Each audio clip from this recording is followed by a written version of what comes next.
2025년도 교회 표가 우리는 교회입니다. 사람들은 좋은 교회를 찾아요. 교회 입장에서는 우리 교회가 좋은 교회로 보여줬으면 좋겠고, 성도 입장에서는 좋은 교회를 만났으면 좋겠고, 작년 한 해를 돌아보면 어떻든 다 어려운데 저희 교회는 숫자적으로는 한 10% 이상이 어떻든 부흥을 했어요. 그래서 되게 감사도 또 하고, 또 이렇게 팀 사역들이 좀 활발하게 시작된 원년이 됐어요. 우리 섬성교회가 만들어지고 섬성교를 기점으로 해서, 여러분 표를 보면 자세히 알겠지만 이제 영상을 우리 청년들이 한 거예요.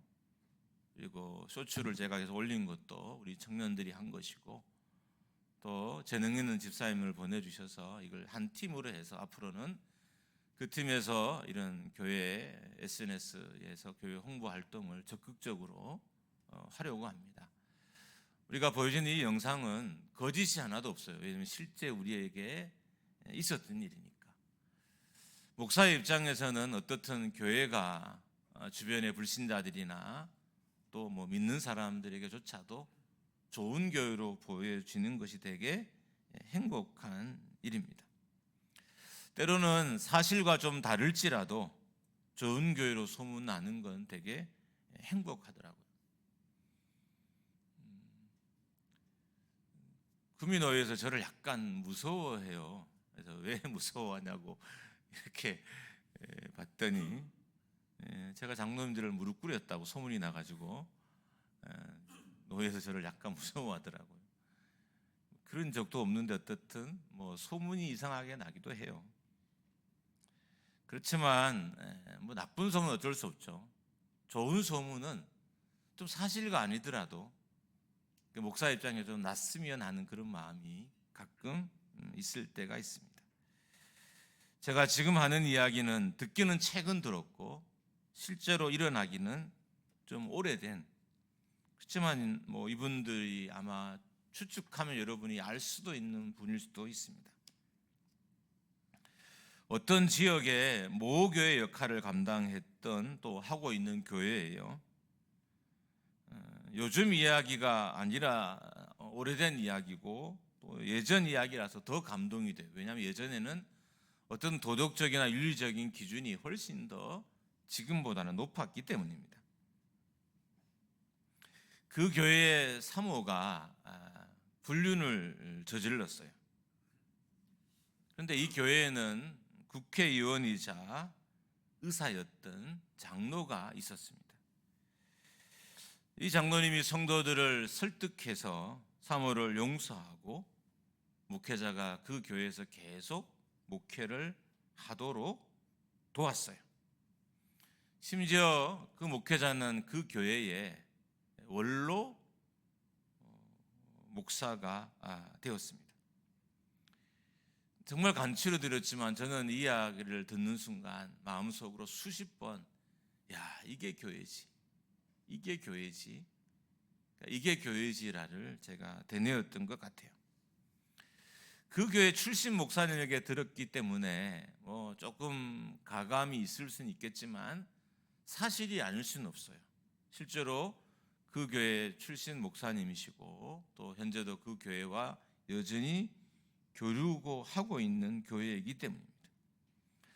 구미 인근에 있는 교회이기 때문에 어쩌면 우리 교회도 그 지방에서 오신 분들이 몇 분 계셔요. 아마 그분들은 이야기 들으면 대략 어느 교회인지 알 거예요. 제가 이렇게 설명하는 건 이게 실제로 있었던 일이라는 거죠. 제가 꾸며낸 이야기가 아니라는 거예요. 제가 짧은 시간 들어왔기 때문에 사실과 좀 다른 면이 있을 수는 있겠지만 없는 이야기를 지어낸 건 아닌 거죠. 가장 객관적인 건 사모가 불륜을 저질렀고 장로와 성도들이 용서를 했고 그 목회자는 그 교회의 원로 목사가 되었다는 거예요. 이 결정을 주도했던 분이 장로입니다. 장로님이 이 결정을 주도했어요. 장로의 결정이 듣는 이라면 누구든지 감동되는 이야기를 만들어낸 거예요. 이 말은 좋은 교회가 되려면 성도 한 사람이 좋은 사람이 되어야 된다는 거죠. 그러니까 장로님이 좋았기 때문에 이 교회가 좋은 교회가 될 수 있었던 거죠. 우리는 좋은 교회를 꿈꾸지만 막상 자신의 삶은 방치해요.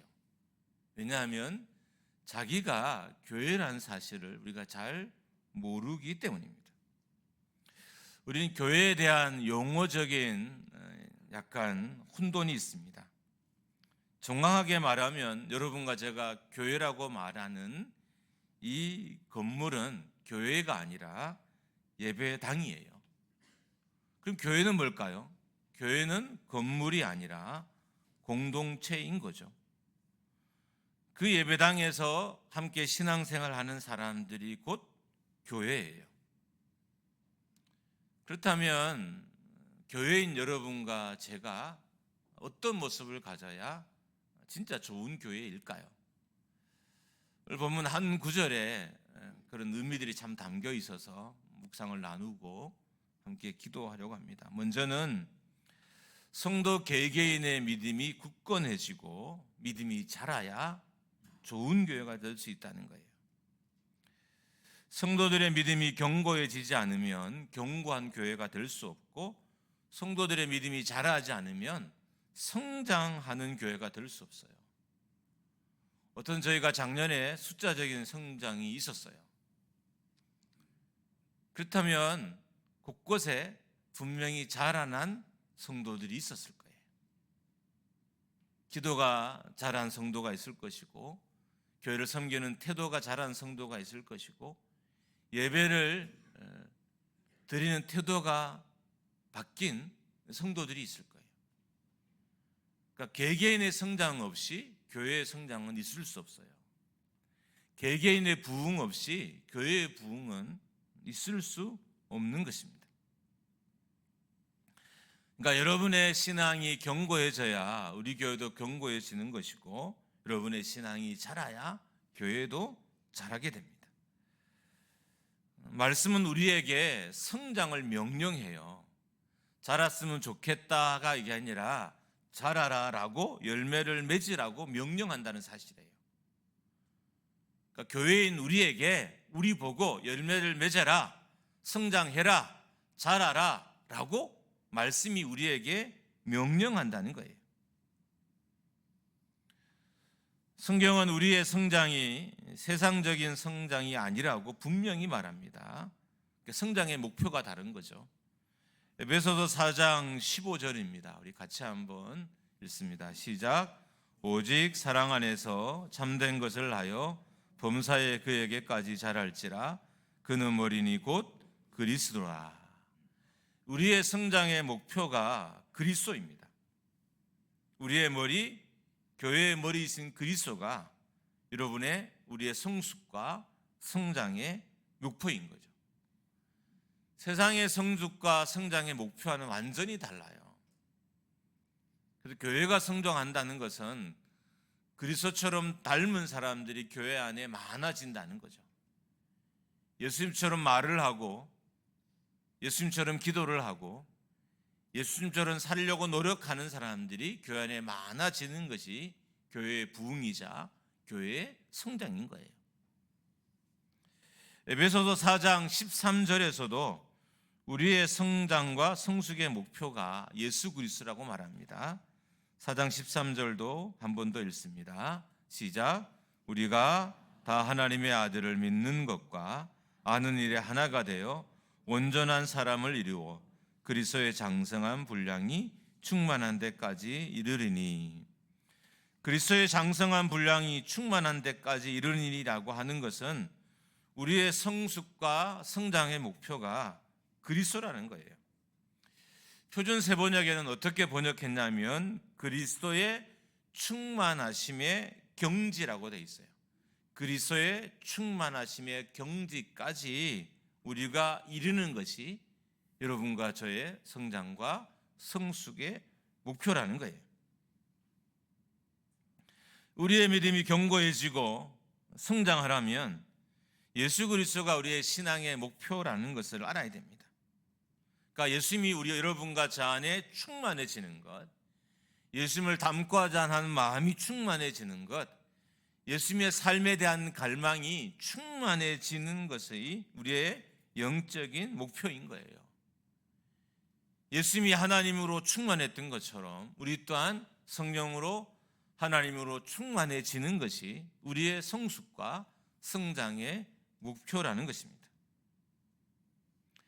제가 갑자기 몸무게가 3kg가 빠졌어요.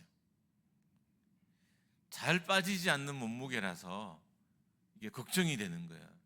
제가 약간 염려 이런 게 있어요. 염려가 근심이 좀 많은 사람이에요. 일단 병원에 갔습니다. 피를 뽑았어요. 수치를 봐야 하니까. 다행히 수치상에는 아무런 문제가 없었어요. 그리고 살이 빠지는 게 좀 불안했는지 밥을 다시 열심히 먹기 시작했어요. 다시 몸무게가 빠지기 이전으로 거의 돌아왔습니다. 병원에서는 전혀 걱정하지 않아도 된다고 했고, 아내는 이런 제가 못마땅한지 한 소리를 했습니다. 제가 말씀 준비하면서 이런 생각이 들어요. 내가 과연 내 영적 성숙에 이렇게 민감한 사람인가? 내 몸의 변화는 이렇게 민감하고 내 몸에 어떤 질병이나 아픔이 있을까 봐 이렇게 민감한데 내가 목회자로서 과연 나의 영적 성숙에 있어서 내가 이렇게 민감한 사람인가라는 질문을 하게 되더라고요. 이런 거죠. 내 기도의 시간이 줄어든 거에 대해서 내가 과연 민감했을까? 내가 하나님을 섬기고 봉사하고 예배하는 일을 게으리 하는 것에 대해서 가슴 아파하고 힘들어하면서 이 문제를 심각하게 생각하는가?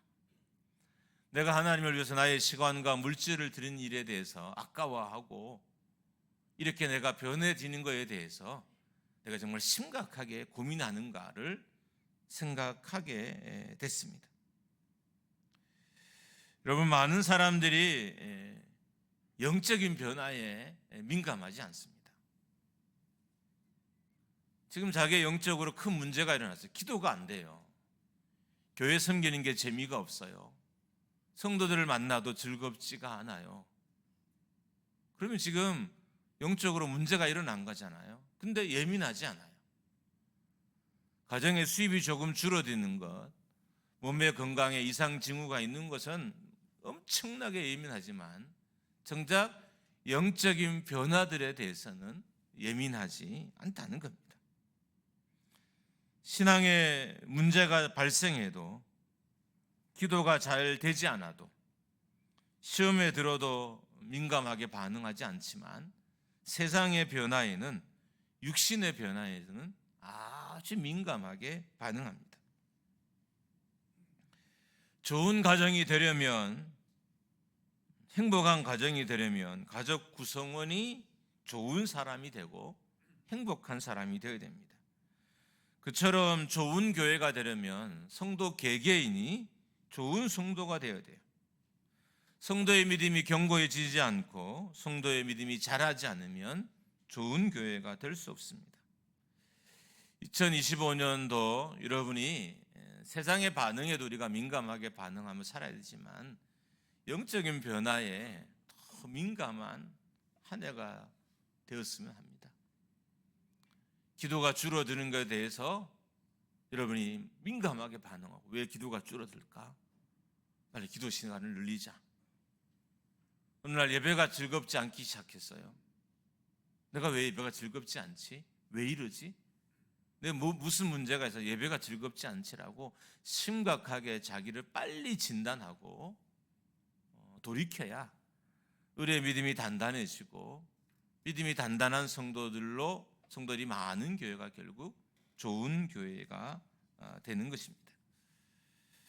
우리 교회가 좋은 교회가 된다는 것은 여러분이 좋은 성도가 됐다는 거죠. 여러분이 행복한 교회에 다닌다는 것은 여러분이 행복한 성도가 되었다는 거예요. 왜냐하면 우리가 곧 교회이기 때문입니다. 두 번째입니다. 성도의 수가 늘어나는, 증가하는 교회가 좋은 교회입니다. 그런데 예루살렘 교회가, 또 초대교회가 왜 갑자기 이렇게 성도의 수가 늘어났는지 그 이유가 4절에 나와요. 4절을 표준 세번역으로 같이 한번 읽어보도록 하겠습니다. 같이 읽습니다. 시작. 바울 일행은 여러 도시를 두루 다니면서 예루살렘에 있는 사도들과 장로들이 정한 규정들을 사람들에게 전해 주어서 지키게 하였다. 이게 이렇게 됐기 때문에, 그래서 5절 초반절을 보면 그랬기 때문에 교회가 부흥했다는 거예요. 4절처럼 했기 때문에 5절에 교회의 부흥이 있었다는 거예요. 근데 우리가 4절을 잘 이해가 안 돼요. 저도 처음에는 잘 몰랐어요. 이렇게 자료들을 이렇게 뒤지다 보니까 이게 어떤 의미인지를 깨닫게 되고, 그래서 제가 큰 도전을 받았어요. 말씀 준비하다가 사도들과 장로들이 지키게 한 규정이 있었고, 그 규정을 지켰더니 성도가 늘어났다는 거예요. 그럼 이 규정이 도대체 뭘까? 뭐를 지키게 했길래 성도가 늘어났을까? 예루살렘 교회와 그리고 유대인 개종자들에 대해서는 할례를 비롯한 의식법과 정결법과 의식법을 다 지키게 했어요. 그리고 심지어 이방인들에게조차도 그것을 강요하는 일들이 예루살렘 교회나 초대교회에 있었습니다. 근데 예루살렘 공의회에서 어떤 결정을 했냐면 더 이상 이방인들에게 할례를 행하지 않아도 된다 라는 결정을 내린 거예요. 더 이상 이방인들이 이 규정과 유대인의 규정과 율례를 지키지도 않아도 된다라는 결정을 내렸어요. 그러니까 이 결정 때문에 초대교회가 부흥했다는 거예요. 그럼 말이 안 되죠. 이 결정들을 사도들이 다니는 지역마다 가르쳐 지키게 했고, 그들 가르침 받은 대로 지켰더니 교회가 부흥했다는 거예요.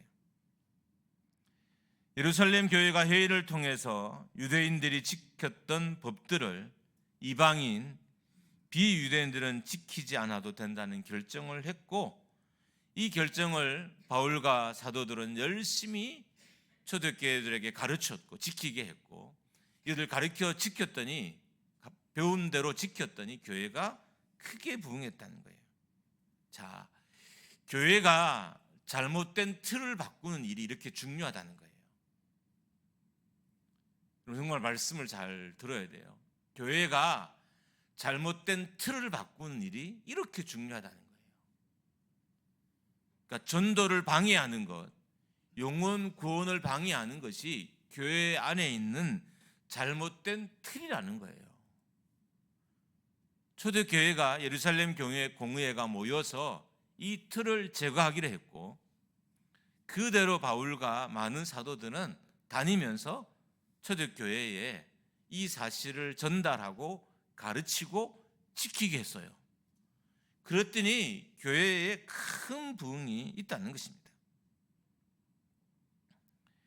물론 당연히 성령의 역사도 있었어요.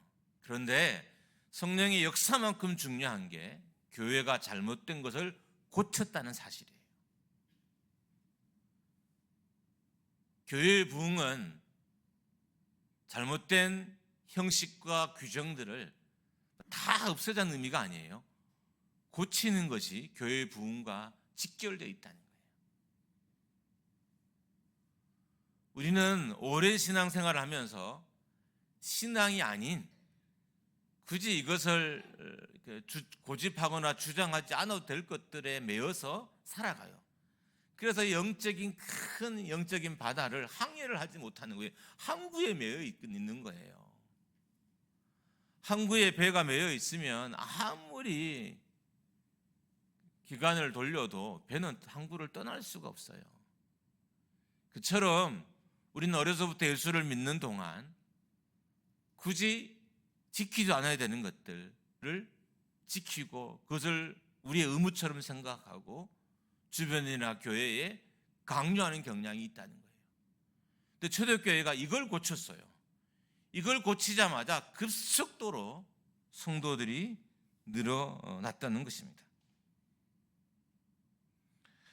오늘 본문은 교회가 기존의 잘못된 규례들을 바꿨기 때문에 일어난 변화입니다.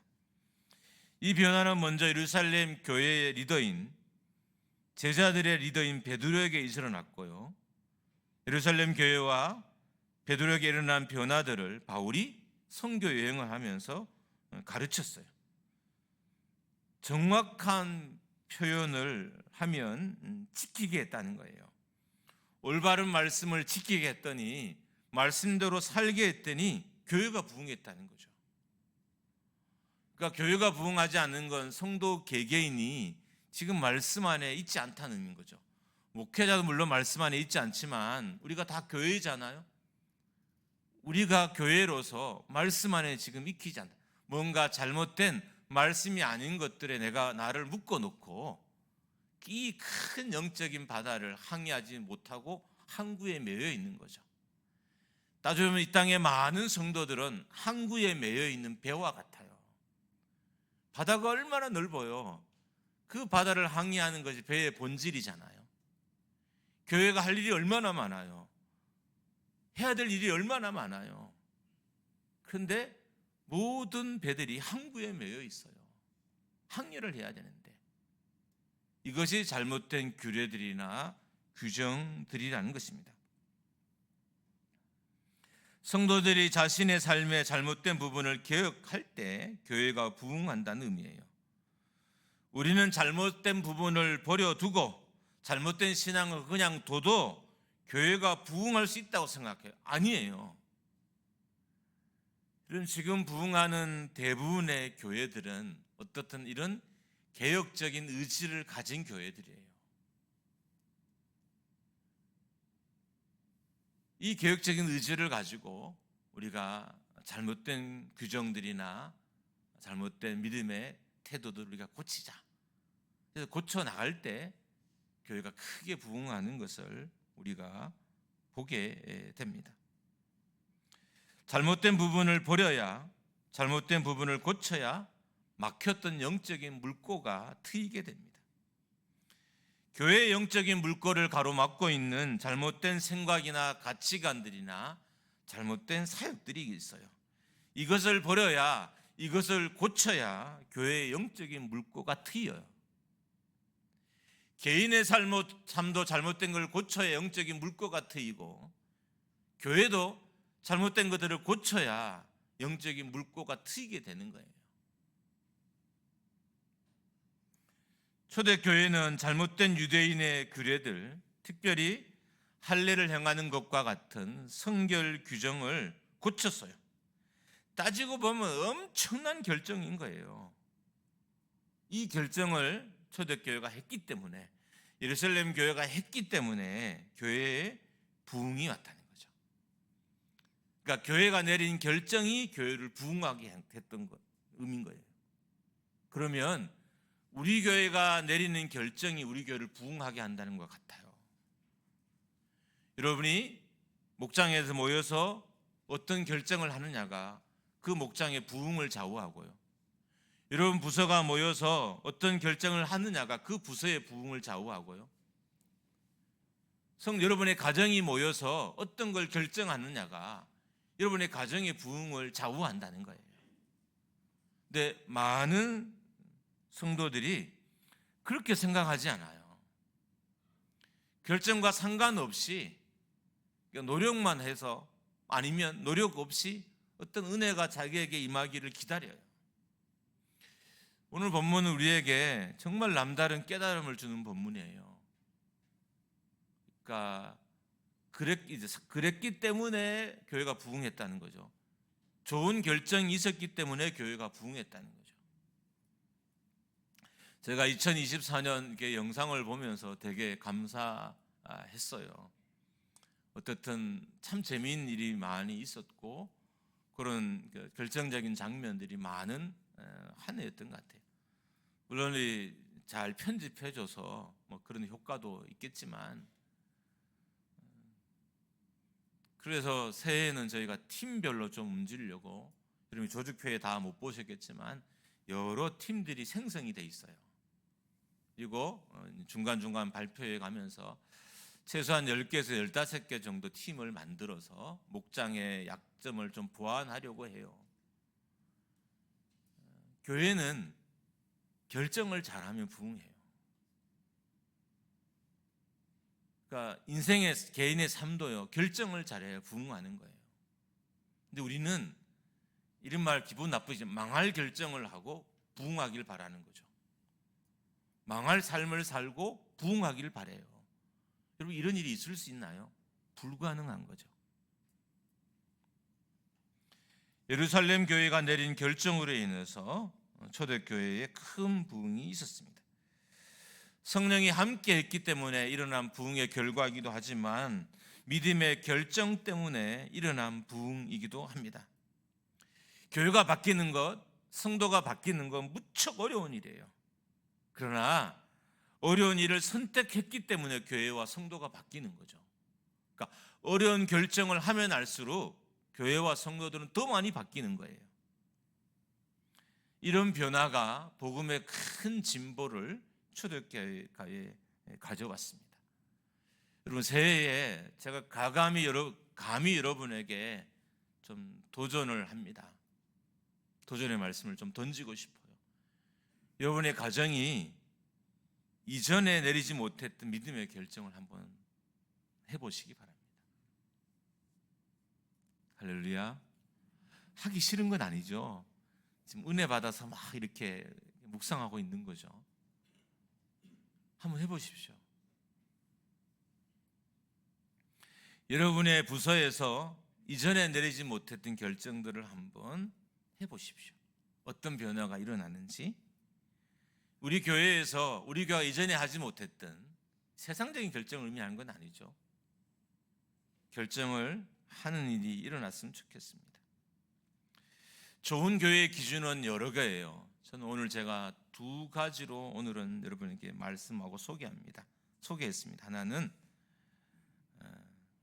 성도의 믿음이 자라는, 성도의 믿음이 성장하는 교회가 좋은 교회다. 어떤 목사님이 설교 때 이런 말씀을 하시더라고요. 제 생각은 아니에요. 여러분, 이야기를 잘못 듣고 이대로 하시면 절대 안 돼요. 어떤 목사님이 설교를 하면서 여러분이 우리 교회 다니면서, 제 이야기 아니라고 분명히 말씀드렸어요. 우리 교회 다니면서 믿음이 자라지 않으면 우리 교회를 떠나십시오. 저는 이런 말 못해요. 그런데 마음속으로는 내가 이런 말을 했을 때 한 명도 떠나지 않는 교회가 됐으면 좋겠다, 이 생각은 들어요. 저 마음은 간절한 바람인지 할렐루야, 그랬으면 좋겠어요. 정말 그랬으면 좋겠습니다. 안 떠났다는 건 믿음이 자랐다는 거잖아요. 좋은 교회는 성장하는 교회예요.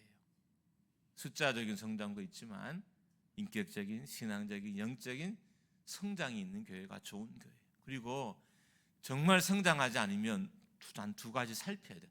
나한테 무슨 문제가 있느냐, 아니면 우리 교회에 무슨 문제가 있느냐 살피긴 살펴야 돼요. 2번째로 좋은 교회는 좋은 결정을 하는 교회예요. 여러분, 우리 교회가 좋은 결정을 하면 우리 교회는 좋은 교회입니다. 근데 작년에 보니까 우리 교회가 좋은 결정을 하려고 엄청나게 많이 노력했더라고요. 그래서 되게 감사하고, 그 결정은 대부분 목회자로부터 나온 것임에도 불구하고 성도들이, 몰라 제가 귀가 어두워서 못 들은지 모르겠지만 그래도 다 잘 따라 주셔서 어쨌든 좋은 결과들이 있을 수 있었습니다. 여러분, 좋은 것을 가르치면 교회는 성장하고 좋은 것을 먹으면 성도는 성숙해져요. 우리 교회가 성도들에게 좋은 걸 가르치는 교회가 되고 좋은 것을 먹이는 교회가 되기를 주님의 이름으로 축원합니다. 2025년 여러분 잘하십시오. 그리고 저도 잘하기 위해서 엄청 노력하겠습니다. 그리고 그 어떤 영적인 변화들로 인해서 우리의 결정이 바뀌고 교회가 바뀐 일들이, 여러분 이렇게 소치에 올린 영상 중에 우리 젊은 집사님들이 뒤에서 막 이렇게 일동하는 게 있어요. 보통 저희는 뭐 조회수가 없어요. 유튜브를 운영해도 조회수 자체가 거의 미미해요. 근데 어제 하루 동안 거의 4천회가 찍혔더라고요. 제가 너무 기뻤어요. 일단 밤새 그거 보느라고, 밤새는 건 아니지만 저녁에 보고 아침에도 보고 여기 올 때 또 보고 또 봤어요. 야, 사람들이 이거 보면 진짜 감동받겠다 싶더라고요. 너무 행복하게 이렇게 율동을 하셔서 2025년 교회를 섬기는 우리의 마음에 그런 행복이 있었으면 좋겠습니다. 축복합니다. 할렐루야. 우리 함께 찬